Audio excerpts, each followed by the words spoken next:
Hola a todos, bienvenidos a una nueva sección de Hablemos con Propósito. El día de hoy estoy acá con Joaco Franchino.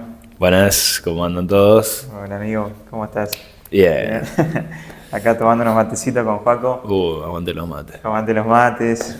También somos team café, pero hoy somos más materos. Y hoy salió el mate, tempranito, frío. Tempranito, exactamente. Claro.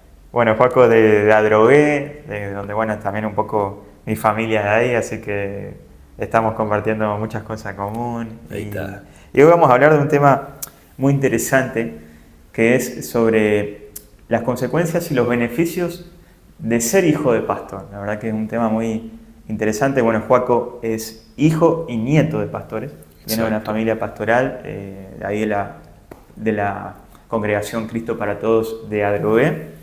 Y bueno, toda su vida ha tenido bastantes experiencias, tanto dentro de la iglesia como fuera, así que creo que hoy vamos a hablar de esto. Joaco tiene mucha autoridad en esto, así que bueno, él se congrega en la iglesia Toma Tu Lugar, está casado, hijo de Dios. Exacto. ¿Qué más, Joaco? Me congrego en Toma Tu Lugar, no me fui de Cristo para Todos enojado, me fui enviado, por la duda aclaramos, con mis papás está todo bien y con la iglesia la amo, así que no, es un punto importante quizá aclarar. Sí. Nada, estoy casado con una mujer hermosa hace casi 4 años, 3 años y medio vamos. Y nada, muy feliz, la verdad. Qué bueno, un momento muy, muy lindo de la vida. Qué bueno, Joaco. Bueno, sí, obviamente amamos a la persona de Cristo para Todos, una gran congregación que me gustaría ya conocer. Me gustaría algún día ir a conocer. Vale la pena, vale la pena. Y bueno, un poco preparando acá los matecitos y demás para entrar en el tema.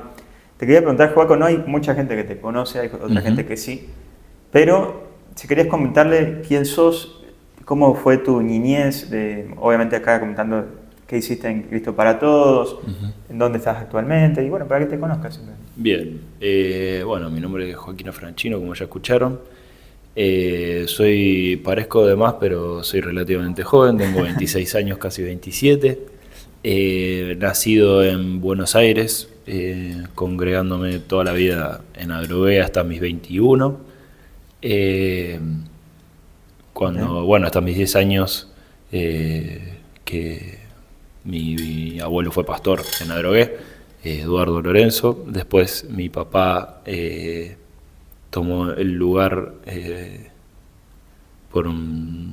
por cosas del Señor también, ahí una historia larga, pero muy obediente al Señor, mi viejo, siempre creciendo en un ambiente cristiano, mi familia cristiana. La verdad que, bien, Cristo siempre fue el centro, digamos, de las charlas, así que siempre nací en un ambiente cristiano, siempre me encantó la música, soy baterista. Así que de los 3 años que tengo palitos en la mano. Gran batera, gran batera. Y ¿qué más puedo contar de mi vida? Bueno, conociste al Señor, o sea... Sí, mi primera experiencia con Dios fue a los 7 años. Wow. De ahí que fue en un campamento, que fue la primera vez, bueno, como que me caí, ¿viste? Yo veía a mucha gente caerse todo el tiempo. Y que no entendía nada, así que fue como una primera experiencia así con Dios, donde dije, bueno, esto evidentemente es real. También porque a los 7 años, 8 años, ¿viste? Uno ya empieza a reconocer un poco las decisiones, cómo se toman, qué significan. Entonces me había dado cuenta que nunca había decidido por mi parte aceptar a Cristo en mi corazón, así que también fue como la primera vez que lo hice y fue un momento muy, muy lindo, muy personal mío con Dios, así que eso fue... Esa es así como mi primera experiencia, digamos. Bueno, bastante chicos, 7 años. Sí. Estamos hablando de una edad relativamente chica. A mí me pasa que soy muy... Algunos me dicen curioso. Okay. Entonces, mi relación con la iglesia siempre fue súper saludable gracias a mis viejos. ¿Sí? Mis papás nunca fueron de hablar de personas de la iglesia en sí. Menos las cosas malas en casa. O sea, en casa eran cosas de la casa, mis papás en casa eran mis papás, no eran los pastores. No se recibían entrevistas ni personas para hablar de cosas de la iglesia en casa, más que una cena para pasar un rato junto con líderes o lo que sea, pero más que eso, con líderes que encima de sus hijos eran mis amigos, así que siempre era un ambiente demasiado familiar y saludable. Si había excepciones de vamos a charlar algo de la iglesia en casa, en general yo no estaba en temas sensibles, pero yo siempre era muy curioso y preguntaba. Entonces mis papás siempre accedían a hablar de cosas de la iglesia si yo preguntaba. Ellos nunca iban a sacar un tema. Por eso, ¿no? Porque lo de casa, en casa es lo de casa y en la iglesia es lo de la iglesia. Muy bueno. Con el fin de no meternos a nosotros, a mi hermano y a mí, yo tengo un hermano más grande, de no meternos a nosotros en cosas de la iglesia que no hacen verdaderamente a la iglesia, ¿no? Son situaciones humanas que hay que resolver, como en todas las iglesias del mundo. Pero de chiquito yo no me enteraba de esas cosas, excepto que sea curioso y empiece a preguntar de manejos de la vida. Como era curioso, obviamente me pasaba que preguntaba demasiado y me llevó a pensar o a anticiparme algunas cosas o decisiones que seguramente a muchos hijos de pastor les pasa, que empezás a hacerte más preguntas antes de tiempo, quizás, no sé. Tampoco sé si es tan chico a los 7, 8 años, sinceramente no sé, un psicólogo nos dirá. Bueno, comente un psicólogo acá, pero bueno, banco que seas curioso, la verdad. Yo soy bastante curioso también y bueno, creo que el preguntar nos hace saber mucho más, pero bueno, a veces trae también algunas cosas, como decís vos, saber antes de tiempo algunas cosas que capaz que a los 7 años... Claro. Es como que, bueno, tenés que jugar a la pelota, ¿viste? Sí, aparte, no sé, como siempre me gustaron las cosas de grandes, la música, me gustaban las cámaras, me gustaba, no sé, cosas así. La gente veía gente grande haciendo cosas que no eran de nene, que era jugar a los juguetes o lo que sea, y me gustaban esas cosas. Entonces yo preguntaba. Mismo la iglesia tenía muchos, digamos, tíos, ¿no? Por así decirlo. Entonces, mucha gente de confianza de mis papás que hacían muchas cosas y yo preguntaba. Yo quizás me iba a la consola y preguntaba con 7, 8 años para qué eran los cositos que hacían así, qué sé yo, no sé. Entonces, ese fue lo primero que llama la atención, ¿viste? Sí, entonces todos los colores, las luces, y nadie tenía problema de contestarme. Entonces también me empecé a hacer preguntas, quizás, o empecé a curiosear en cosas más de grandes desde muy chico. Mismo siempre tuve amigos más grandes. Crecí desde muy chico en la batería, o sea, yo de los 3 a los 11, después ahí no tuve un impas, digamos, tuve 2 años donde obviamente uno empieza a redecidir un montón de cosas cuando sos adolescente y quizás no le daba tanta atención a la batería. Pero de los 3 años hasta los 11 la batería era para mí todo, o sea, todos los días tocaba la batería. Entonces ya a partir de los 10, 11 empecé a tocar en la iglesia porque empecé a tener la habilidad, digamos, por así decirlo, para empezar a tocar. Y toda la gente que tocaba era grande, entonces me relacionaba con gente grande. Claro, exactamente. Qué bueno, la verdad que linda historia también la música, que ya la vamos a tocar. Pero Joaco, ¿alguna vez sentiste que se esperaba más de vos por solo ser hijo del pastor?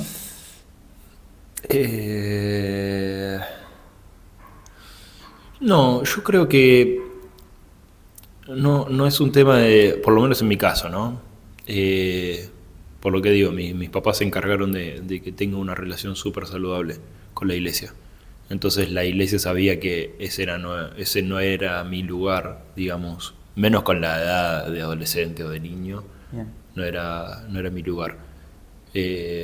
Pero ya a medida que fuiste creciendo, tipo 17... a medida que fui creciendo, lo que pasa es que también depende de cuántas responsabilidades te pongas. Claro. Ahí hay otro tema de los hijos de pastores, quizás, que solemos, porque nos dicen o porque nosotros sentimos que es necesario meternos en todo. Claro. Entonces empezás a cubrir bastantes responsabilidades y obviamente cuando cubrís responsabilidades la gente espera que cumplas porque son responsabilidades naturalmente, no porque seas o no hijo de pastor. Pero básicamente no mucho. No mucho, así como porque sos hijo de pastor, no. Yo era demasiado extrovertido, o sea, yo en un momento estaba en niños, en adolescentes, la música y multimedia, o sea, nadie me lo pidió, me metí solito.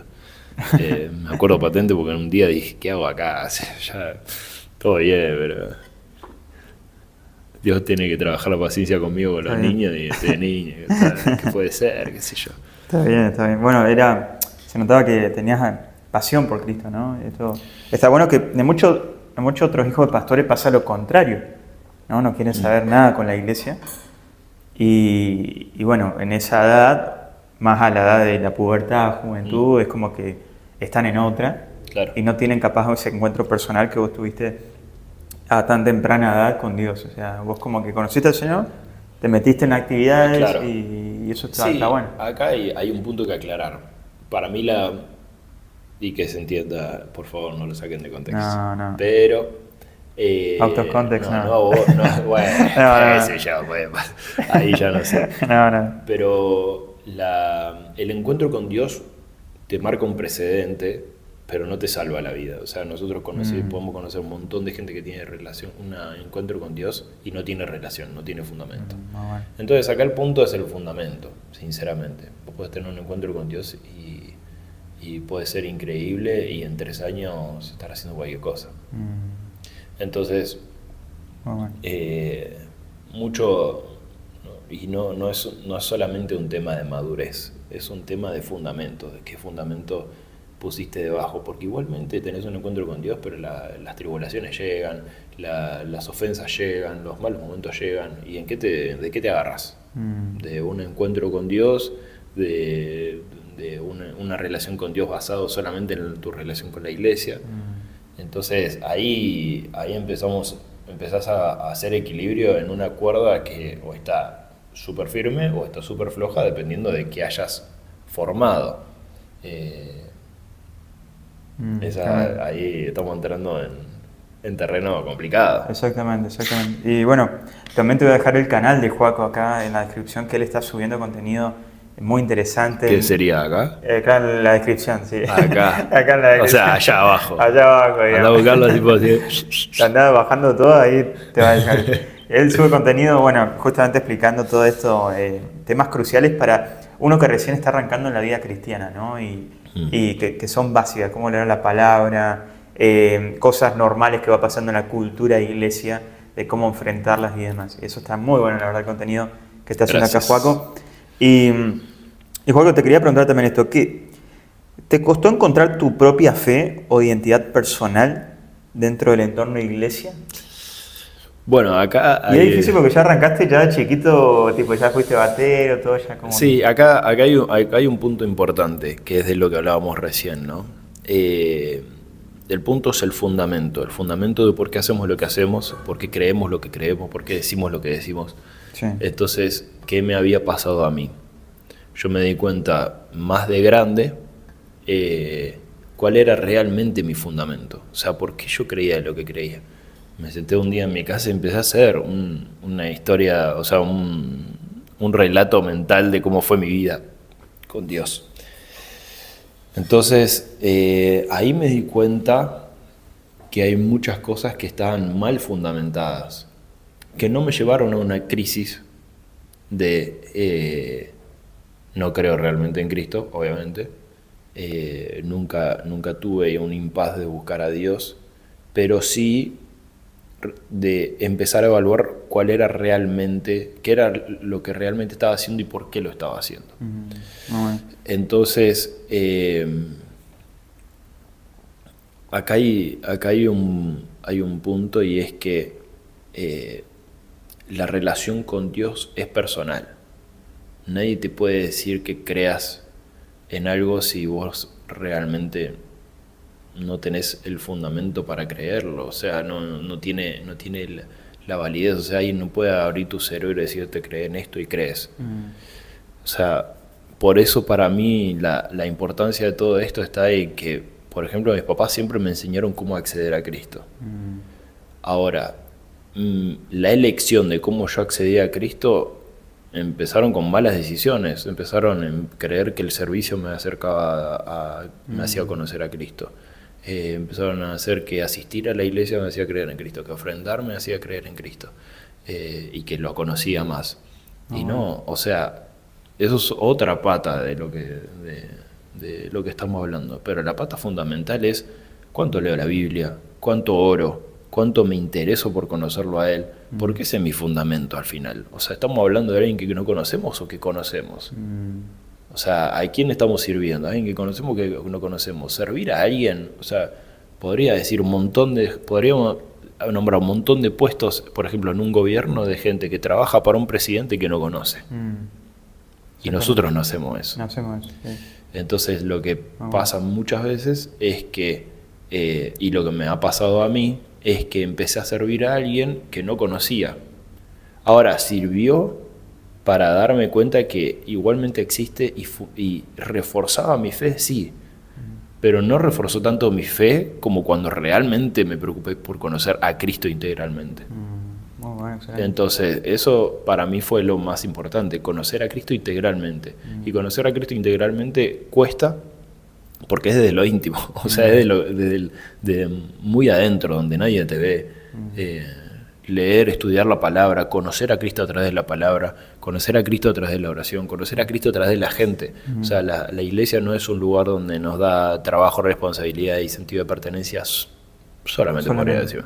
O sea, es un lugar donde nosotros vemos a Cristo en la otra persona y conocemos a Cristo a través de otra persona, y tenemos que aprender a amar a una persona que es imperfecta, que quizás no conocemos del todo, pero tiene a Cristo y es un hermano y es un prójimo, como mucha gente en todo el mundo, y tenemos que aprender a amarlo, porque Cristo, dice, o sea, la Biblia dice, que si no vas a amar a alguien al que ves, ¿cómo vas a amar a alguien que no ves? Exactamente. Entonces eso es Cristo también. Eso es parte de conocerlo. Qué muy bueno esto, me encantó el ejemplo de bueno, cómo nosotros conocemos a un Dios que servimos y creemos y lo conocemos particularmente. No es que es el presidente y bueno, trabajamos para él, no lo vemos nunca y demás, sino que nosotros tenemos libre acceso a través de Jesucristo para poder conocerlo en nuestra intimidad. Y es fundamental esto también, como vos decís, de la comunión dentro de la iglesia, ¿no? Claro. Es importantísimo este versículo que dijo Joaco, que cómo vamos a amar a alguien que no vemos, si a nuestro prójimo, que sí lo vemos, no lo amamos, lo criticamos y demás. Exacto. Y para la unidad es muy importante la comunión dentro del cuerpo de Cristo. Imagínate, la ley de oro, empieza el capítulo, la ley de oro. Y el Señor dice, resumo los 10 mandamientos en estos dos. O sea, claro, amar al Señor más que a todo y a tu prójimo. Simplemente eso, es clave. Pero también está la contraparte, ¿no? O sea, esto hay cosas que no te tocaron vivir a vos. Claro. Pero, ¿qué has visto de otro lado, de otros hijos de pastores? Así que hoy dijiste, wow, qué loco, cómo... Yo creo que afecta mucho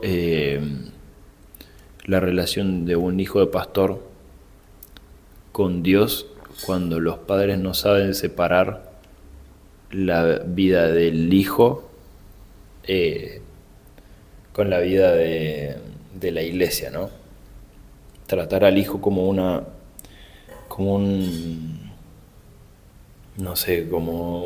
mini pastor, por ejemplo. O sea, tu hijo es tu hijo y es una persona en construcción como vos también. Entonces, acá el problema está en cuando, por ejemplo, el padre que al pibe no le gusta jugar al fútbol, pero el tipo dice que el hijo va a ser futbolista. Y el chabón lo vas a hacer odiar al fútbol.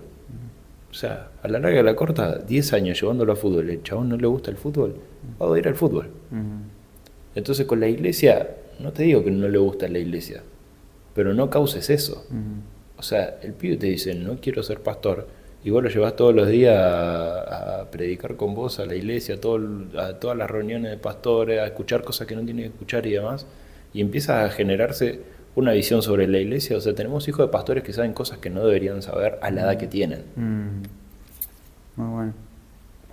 Entonces, para mí el problema base está en que, algo que no me pasó a mí, pero que los padres tienen que saber separar lo que es la iglesia de lo que es la casa. Y no te digo que es Cristo lo que separa, sino las cosas que se manejan.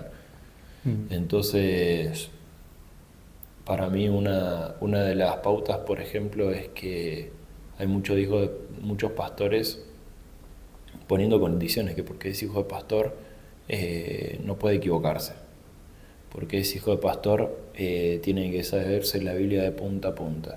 Porque es hijo de pastor tiene que servir. Porque es hijo de pastor no se la puede mandar. Porque es hijo de pastor si tiene novia antes de los 18 es como si hubiese fornicado fuera del matrimonio. O sea, todo un montón de cosas que van más allá de si está bien o mal, sino de qué estás poniendo sobre la espalda de tu hijo. O sea, de qué le estás hablando. Porque hay muchos más hijos que saben condiciones que versículos. Hay muchos más hijos que saben condiciones de cómo ser un hijo de pastor antes de ser un hijo de Dios. O sea, al final me estás diciendo cómo tengo que ser tu hijo dentro de un contexto en el que a vos te sirve que yo sea como vos sos y no ser lo que Dios quiere que sea. Entonces, pasa mucho eso. Muchos hijos de pastor que están apartados porque los han llevado a odiar la iglesia, han escuchado cosas y le han pasado cosas o han puesto expectativas sobre sus hijos totalmente inalcanzables, no porque sean inalcanzables, sino porque no son las de tu hijo. Exactamente. Muy bueno porque es clave esto lo que decís. Que cuando no estamos acostumbrados, uno se le lo forza, ¿no? A que tenés que ser, porque tu papá es pastor, vos tenés que ser pastor. Y demás. Y sabemos que Dios no tiene hijos, como bien vos decías en el momento. Dios no tiene hijos, perdón, no tiene nietos, tiene hijos.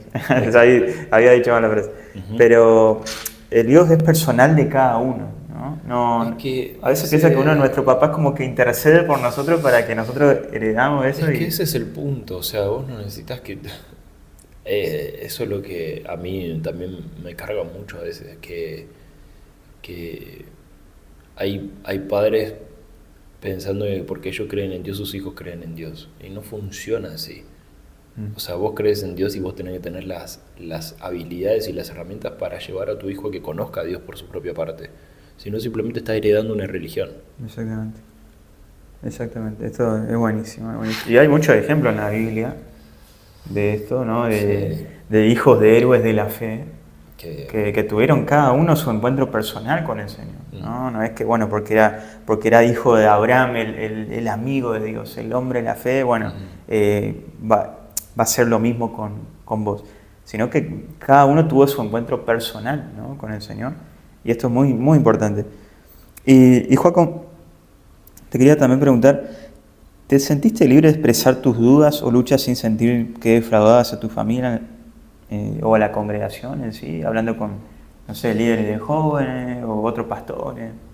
Sí, o sea, de a momentos, más por temas personales, ¿no? Que porque me lo hayan reflejado. La verdad que tanto me encantaría decir que no soy la excepción, pero he escuchado tantas experiencias que a veces pienso que soy la excepción de haber tenido una relación muy saludable. Pero la verdad que mis líderes han aprendido mucho a ser mis líderes por fuera de ser hijo de pastor. Y mis papás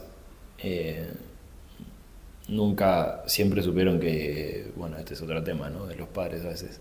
Pero mis papás siempre supieron que no era perfecto, siempre sabían lo que hacía, pero nunca me obligaron, nunca me sentaron y me dijeron, tenés que ser perfecto o decime lo que te pasa o lo que sea. Sí, obviamente tuve momentos de más silencio, como muchos adolescentes que guardan demasiado silencio con los padres, y son etapas, pero nunca en el punto, nunca nadie me reflejó que podía defraudar a alguien por ser hijo del pastor, sino que yo sentía que podía defraudar a alguien porque, no sé, era mi papá, por ejemplo, o era mi mamá, y me costaba decirles las cosas o confesarles algo por miedo a confesar, pero porque son mis viejos. Claro. Y también porque te enseñaban de chico y predicaban eso y todo, y es como que... Sí, o sea, es... qué sé yo, por lo menos en mi caso nunca lo vi porque porque son y pastores, ¿viste? Entonces yo no, como soy hijo de pastor, no puedo defraudarlo. No, mis papás siempre trataron de indicarme bien el camino y a veces el tema de defraudar es sabiendo que estás haciendo las cosas mal, igual las haces y sabes lo que tus papás te enseñaron. A mí me pasaba eso con las cosas que yo sabía que estaban mal y que igual las hacía. Y a fin de cuentas me pasó una vez, por ejemplo. Voy a contar una anécdota. Mis viejos tenían una cámara, ¿no? Una cámara muy copada, muy linda, qué sé yo. La agarré sin permiso para hacer un trabajo práctico de la escuela. Un compañero, sin darse cuenta, tiró una pelota, rompió la cámara. Llegué a casa, la quise pegar con gotita. La gotita se fue por toda la cámara. No. La cámara quedó totalmente pegada. La cámara la guardé por una semana. Sí. Y hasta que la encontró mi viejo. Buscándola, la encontró mi viejo. Me preguntó qué había pasado. No sé, que no me acuerdo que le dije. No le dije la verdad, sin esa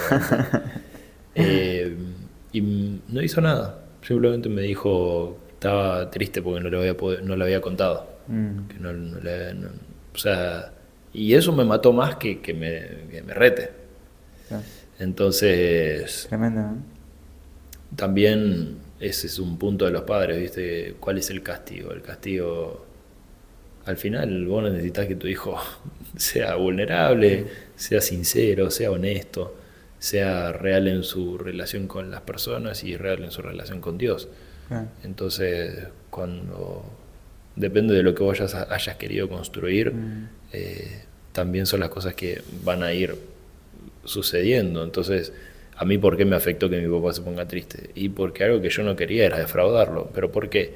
Porque él también trabajaba por no defraudarnos a nosotros. No era una relación que solamente iba por parte nuestra. Y no es que yo no lo quería defraudar porque eso significa que se enojaba o me pegaba. Mis hijos nunca me pegaron en la vida. Entonces, en ese sentido, por eso te digo, mi mamá maestra, recibida, siempre fue como también muy específica en qué señales desatan qué en las personas.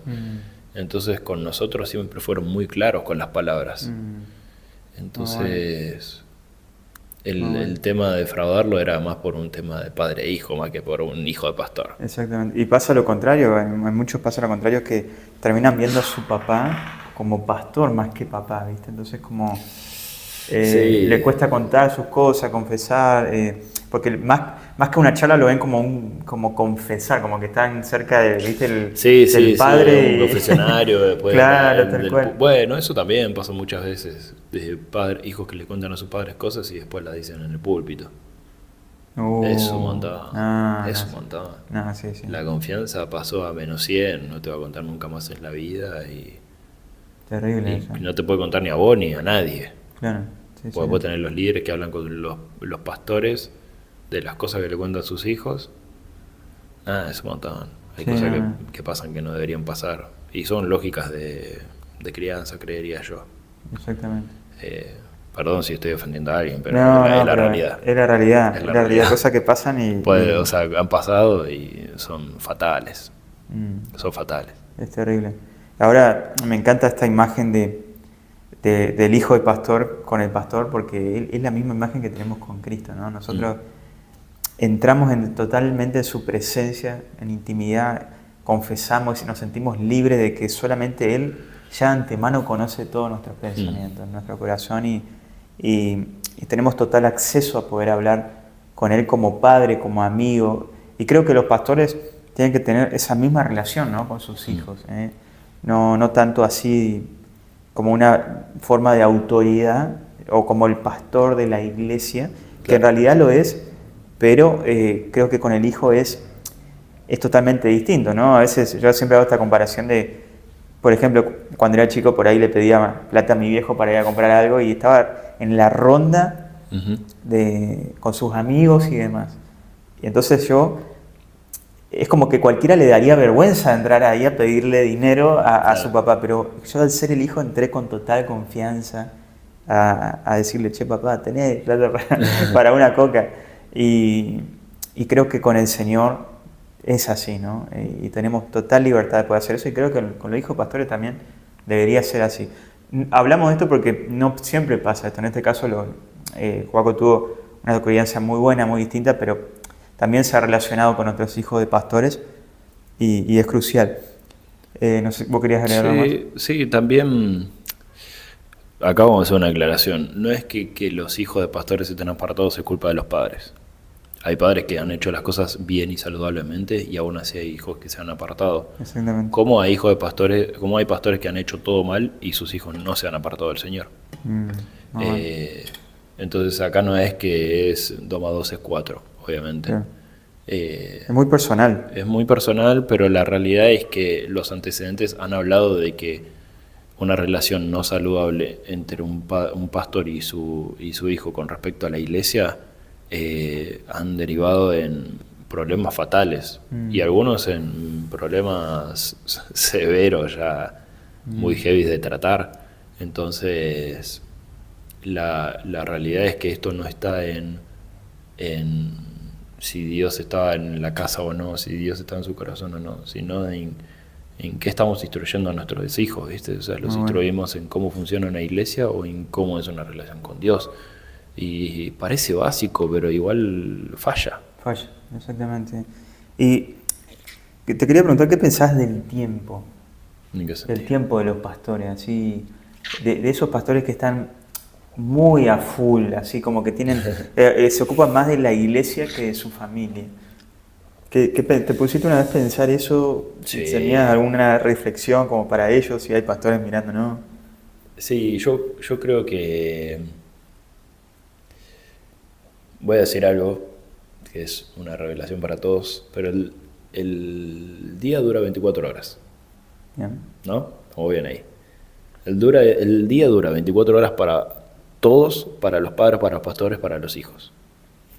Entonces, yo creo que la gestión de tiempo, aprender de administración de tiempo, es súper importante en este sentido. Porque, por un lado, vos tenés pastores que tienen una carga, que tienen un llamado. Eso en gran parte es un trabajo, ese trabajo que mantiene la familia, pero a veces los pastores pierden un poco la prioridad que tiene la familia en eso, o no saben separarlo, no saben dividirlo. Entonces, no soy padre y no voy a dar como cosas terminantes en este sentido, pero sí digo que para mí un gran punto a veces es saber delegar. Hay veces que tenemos pastores haciendo muchas cosas todo el tiempo. Que es una ciencia. Es una ciencia saber delegar y saber liderar también. Entonces hay veces que tu falta de tiempo se debe a que estás mucho tiempo en la iglesia, y que estás mucho tiempo en la iglesia se debe a que estás haciendo muchas cosas, y que estás haciendo muchas cosas se debe a que no estás sabiendo liderar y no estás sabiendo delegar. Muy bueno. Entonces nosotros, yo creo que nadie es prescindible. Perdón, nadie es imprescindible. Pero nadie es imprescindible siempre en cuanto sepas capacitar a la gente. Y vos tenés obreros del Señor ahí, vos tenés obreros. O sea, estás haciendo cosas que ya podrías no hacerlas vos, no porque no las sepas hacer o no porque no las tengas que hacer. Ahí va a otro tema. Va por el tema de que igualmente tenés una familia, tenés una casa. O si sos un pastor joven, tenés una novia. Si estás soltero, tenés que empezar a pensar en tu familia. Entonces, la realidad es que tenemos mucho pastor a veces que le dedica el tiempo completo a la iglesia y en la casa sigue pasando el tiempo, siguen pasando las horas. Voy a contar una... No es deshonrar a mis padres, ¿no? Voy a contar una anécdota que ya la han contado ellos. Yo no estoy en la historia, pero mi mamá es hija de gallegos, hija de españoles, así que tiene sus momentos como te tira de la fulminante. Entonces pasó que una mañana o una tarde, no me acuerdo en qué horario fue, mi papá se iba a la iglesia. tenía que ir a la oficina, digamos, a trabajar. Entonces mi hermano ya estaba levantado a esa hora y mi hermano le pidió de jugar o algo así. Y papá le dijo, no, es que me tengo que ir. ¿A dónde te vas? No, me voy a la iglesia. Y le dice, ¿qué te vas a estar con Jesús? Sí, voy a estar con Jesús. Ah, bueno, ¿puedo ir con vos? No, no podés, vení conmigo ahora. Y no podemos jugar, qué sé yo. No, me tengo que ir. Entonces mi mamá escuchó la conversación y le dijo, escucha, vos no te vas a la iglesia, no te vas a estar con Jesús, te vas a trabajar. O sea, es un martes a las 9 de la mañana. O sea, te vas a ir a trabajar. Entonces lo que vas a hacer ahora es, vas a llamar a la iglesia, le vas a decir que no vas a ir, vas a cancelar todas las entrevistas, todo lo que tengas que hacer, y te vas a quedar acá jugando con el nene, porque el nene no tiene por qué entender que vos te vas a la iglesia a trabajar y no a estar con Jesús, y que por eso, y por estar con Jesús, no puedes estar con él. Tremendo. Muy bueno. Así que creo que fue un buen día de juegos Qué buen ejemplo, qué buen ejemplo, bueno. Y espero que para mi papá también. Tu mamá, pastora, maestra, dando masterclass. Mi vieja es increíble, mi mamá es increíble, mi papá también. Yo los amo y los honro mucho, aprendo mucho de ellos. Sí, la verdad que unos crack. Pero también yo creo que en toda familia pastoral están las críticas también, ¿no? Exteriores. Exteriores, también dentro, no sé, por una X situación, más una familia pastoral que tiene años, ¿no? Claro. Ya de generación. Sí. Entonces te quería preguntar, ¿qué aspectos de haber crecido en un hogar pastoral valoras más? ¿Y cuáles te dolieron o dejaron heridas? A ver, déjame pensar. Ay, es que en este sentido, perdón, pero soy muy hijo menor. Hay cosas. Vos viniste cuando estaba todo solucionado. No, es que no por eso, sino que me pasó que hay tantas cosas que me importaban tan poco de las críticas o de los comentarios y demás, que no sé, para mí mis viejos siempre fueron cracks y siempre tuvieron razón. Obviamente uno crece y después se da cuenta que no son superhéroes, ¿no? Pero me pasaba, no sé,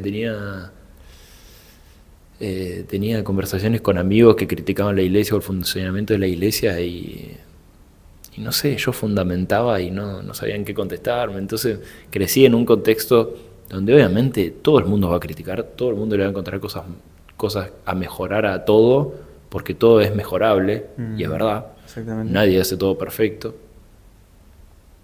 Entonces, con respecto a las críticas, hay cosas que no me he enterado, hay cosas que me he enterado con el tiempo, obviamente. Mirá. Mis viejos fueron súper sabios en ese sentido, de que hay cosas que como no podíamos estar, no podíamos acotar, no podíamos resolver, era simplemente ponerte una carga de, che, mira, nos están matando con esto, toma, pum, no puedes hacer nada, manejalo como quieras. No, hay cosas que no podía manejar por la edad o por la madurez, y no me enteraba, y me enteré de grande, y creo que fue correcto. Pero la pregunta iba a cómo las manejaba. Yo creo que las cosas se resuelven hablando, sinceramente. Mi papá, más que nada, me ha enseñado mucho eso, me ha enseñado mucho el valor de la discusión. No el valor de la pelea, no pelear, sino el valor de discutir, de escuchar la parte del otro, que el otro escuche mi parte, llegar a un acuerdo o al menos quedar bien y resolver las cosas. Más allá de la decisión que tomemos, la comunicación y la charla como un aspecto importantísimo. Excelente. Entonces, siempre había lugar al diálogo. Más allá de que vos vengas a proponerme que hay que poner un anexo de Cristo para todos en Marte, yo me siento, te escucho y podemos discutir y todo, por ponerte un ejemplo demasiado pavo. Pero no sé, ¿por qué las sillas de la iglesia son azules y no son negras? No sé, ¿qué creo? Lo discutamos. O sea, armamos un lío entre todos porque la iglesia no tiene sillas negras. No sé, pero en ese sentido como que mis papás siempre me inculcaron el valor del diálogo. Es fundamental el diálogo porque también tenemos que estar de acuerdo que no estamos de acuerdo también. Creo que es crucial eso. A veces es como que terminamos peleados sí o sí. Las divisiones siempre son por dos personas que no se pusieron de acuerdo. Es la realidad. O sea, yo te digo que nosotros tenemos todos un grupo de personas que nos gustan las medialunas. ¿Ok? Bien. Un día alguien se levantó y le dijo, y dice, para mí las medialunas son de grasa. No, para mí son de manteca. ¿No nos ponemos de acuerdo? Bueno, vengan conmigo, todos los que les gustan las que dicen que las medialunas son de grasa y todos los de allá los que las medialunas son de manteca. Y así se generan las divisiones. Tenemos una iglesia además de medialuna de grasa y otra de medialuna de manteca. ¿Por qué no se pusieron de acuerdo? Porque no pudieron convivir con dos medialunas. Exactamente, es crucial, esto es crucial y bueno, creo que los comentarios dentro de la iglesia siempre están, ¿no? Sí. Y por ahí uno ve que lo están criticando tanto a la congregación como a sus papás, ¿viste? A lo que están haciendo ellos, a su obra, a su construcción. Sí, ahí también a veces está el error de creer que la iglesia es de uno.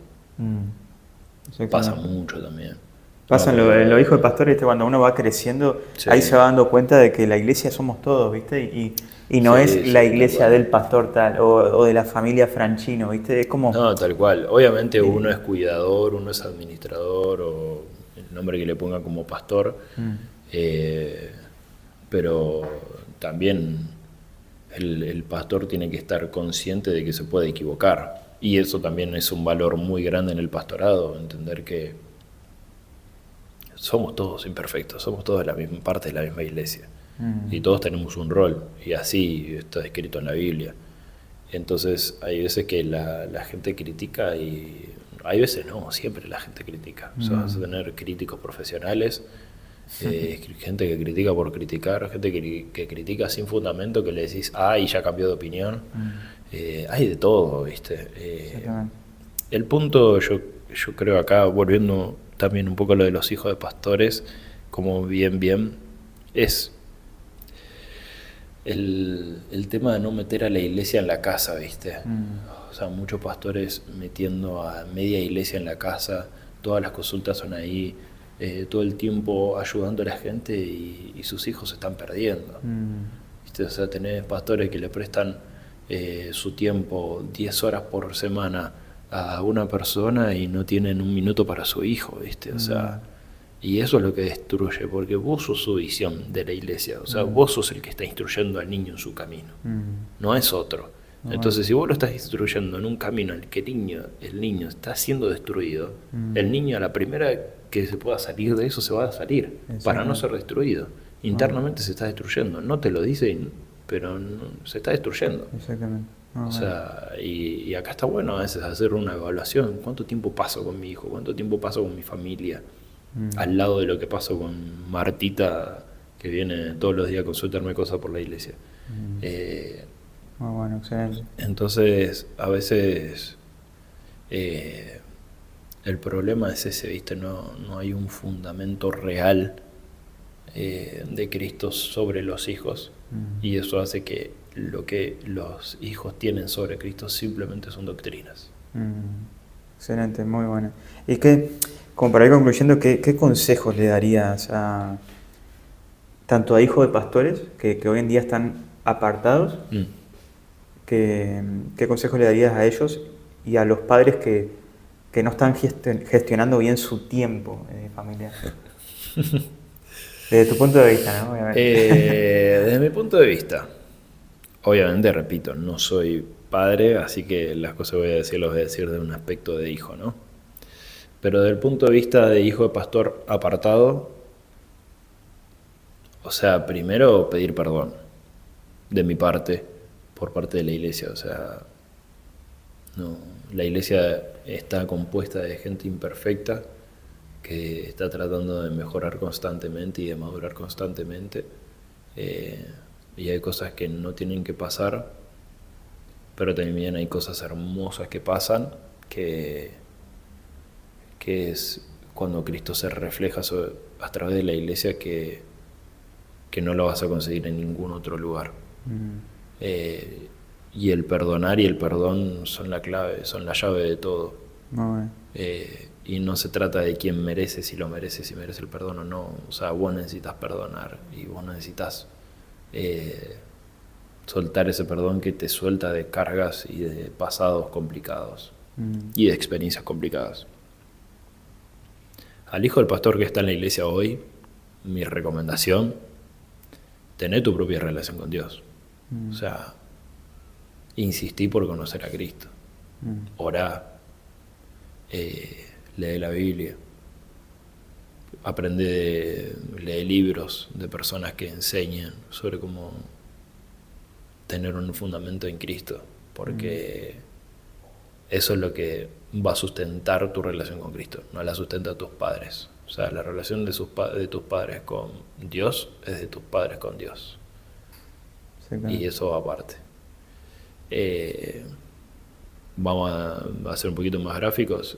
La herencia de tu abuelo, si tus padres están, van a tus padres, no van a vos. Entonces la relación que tus papás tengan con Cristo no van a llegar a vos, va a ser con tus padres. Y para los padres, yo creo que examinar y analizar en qué gastan, en qué ponen su tiempo, es vital, porque ese análisis constante te va a llevar a también, si vos tenés un orden de prioridades, que también es importante hacerlo en la vida, y cuánto tiempo le vas a dedicar a cada uno, ese es tu orden. Entonces, si vos, el punto es sentarse a organizar. Si vos todo lo haces porque a medida que voy haciendo, a medida que llega, vas perdiendo la noción del tiempo y vas perdiendo la noción de prioridades. Entonces todos vamos a decir que nuestra familia está por arriba del trabajo, pero aún así le dedicamos más al trabajo que a la familia. Entonces eso es porque no estamos analizando constantemente cuáles son nuestras prioridades y cuánto tiempo gastamos o cuánto tiempo queremos invertir en cada una de esas. Muy bueno, excelente. La verdad que aprendo mucho de esto que decís, Joaco, que la familia es nuestro principal ministerio, ¿no? Antes que una congregación, que la iglesia, que capaz puede ser, si sos un pastor mirándolo, que lo llevas a cabo, ¿no? Pero muchos pastores lo toman más que nada a la congregación como ya una empresa, incluso más que su familia. Y el principal ministerio está en tu casa. Eso es punto uno. Y bueno, los hijos que hoy en día esperaban tener o recibir esa herencia, es importante recalcar esto, que obviamente Dios no tiene nietos, sino que tiene hijos. Entonces, la relación es personal, ¿sí? Toda relación es personal, no, nada se hereda, ninguna relación se hereda. No porque tus padres se casaron, vos vas a heredar una esposa de arriba, ¿no? Tenés que salir a buscarla vos. Claro. Entonces, como que todo literalmente, te doy un ejemplo así para que se entienda un poco mejor, pero bueno, esto es muy crucial, que puedas simplemente buscar al Señor a través de la palabra y no de tu padre. Que eso se genera en la intimidad, en la lectura, en la meditación de la palabra y de saber quién es el único Dios que salva, que es obviamente sobrenatural y no una persona, no una congregación. Que obviamente quiero aclarar esto también, que no significa que sea menos importante, ¿no? La congregación, la familia pastoral y demás, no significa esto, ¿no? Que no sea importante, pero es muy importante lo que dice Joaco a través de su experiencia, que puedas tener una relación íntima vos con el Señor.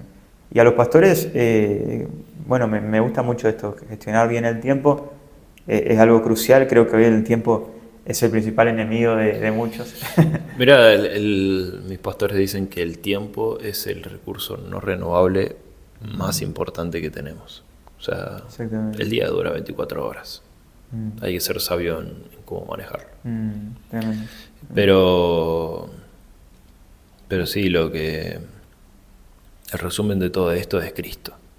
O sea, el enfoque en Cristo, en todos. En nuestro pastorado, nuestra familia, nuestra parte como padres, no como padres de hijo de pastor, como padres. O sea, decimos hijo de pastor por ponerle un rol, pero al final son hijos. Sí, son hijos como el panadero que está acá a una cuadra del barrio. O sea, son hijos. Exactamente. Y Joaco, en un momento de tu vida, siempre le hago esta pregunta, ¿no?, a los invitados. Un Un momento de tu vida que hayas dicho, háblame Dios. No vale decir todos los días. Espérame un segundo. Un momento de mi vida que haya dicho, háblame Dios. Todos los días sabemos que son todos los días, pero bueno. Ah, sí, pero hubo momentos que... Bueno, hace poco... Bueno, podría decir que ya lo subí, porque quizás para cuando subas esto ya lo subí. Un video de mi año 2018. Fue el peor año de mi vida. Wow. Y no me aparté de Dios, pero sí tuve demasiados conflictos por inmadurez. Y ahí Dios me habló. Dios me habló muy fuerte en un campamento donde era líder de adolescentes. Dios me habló y fue muy, muy clave para lo que estoy viviendo hoy. Bien. Bueno, fuera de cámaras hablábamos con Fran de un momento en Cristo para Todos que fue crucial en el ministerio de adolescentes, donde se vivieron cosas muy zarpadas. En la previa a eso el Señor me habló y me restituyó a lo que realmente era y lo que realmente tenía que hacer después de todo un año en 2018 donde había puesto en impas a todo al servicio, descuidando relaciones y todo. Tremendo, tremendo. Sí, la verdad que fue esa experiencia, un avivamiento fue ahí. No, fue una locura. Hasta el día de hoy hablamos con líderes de ese momento que fuimos muy privilegiados somos privilegiados de vivir momentos de avivamiento en áreas, en iglesias, en congregaciones o eventos o lo que sea, porque marcan un precedente, marcan una transición y una necesidad de cambiar la cultura. Tremendo, tremendo, la verdad que muy bueno. Joaco, muchas gracias de verdad por tenerte de amigo acá, la verdad que un privilegio para mí. Un placer, espero que les sirva. Obviamente, perdón si decimos, o sea, yo si digo algo que no tendría que haber dicho. Y bueno, aprovecho este video para honrar a mis viejos. La verdad que soy privilegiado de los padres que tuve y siempre agradecidos a Dios por ellos, porque me han instruido muy bien y creo que lo que soy hoy es por lo que ellos han marcado en mi vida desde chico y soy un privilegiado. Exactamente, la verdad que, bueno, saludo también a los pastores, la verdad que me encantaría tenerlo acá también en algún momento, pero bueno, le voy a dejar acá en las redes de Joaco, acá en la descripción, no acá abajo, pero bien acá en la descripción. O sea, vos agarrás el dedito ese así para abajo. Exactamente, ahí vas a poder ver todo el contenido que para mí es buenísimo porque son cosas básicas que un cristiano tiene que saber, experiencias también vividas por Joaco. Y creo que vas a poder aprender mucho, te vas a ahorrar muchas cosas también. La verdad que está muy bueno, te recomiendo que lo sigas. Compartí, dale me gusta, comenta abajo qué aprendiste. Si sos pastor también te quiero leer. y bueno, nos vemos en otra sección. Te mando un saludo. Abrazo.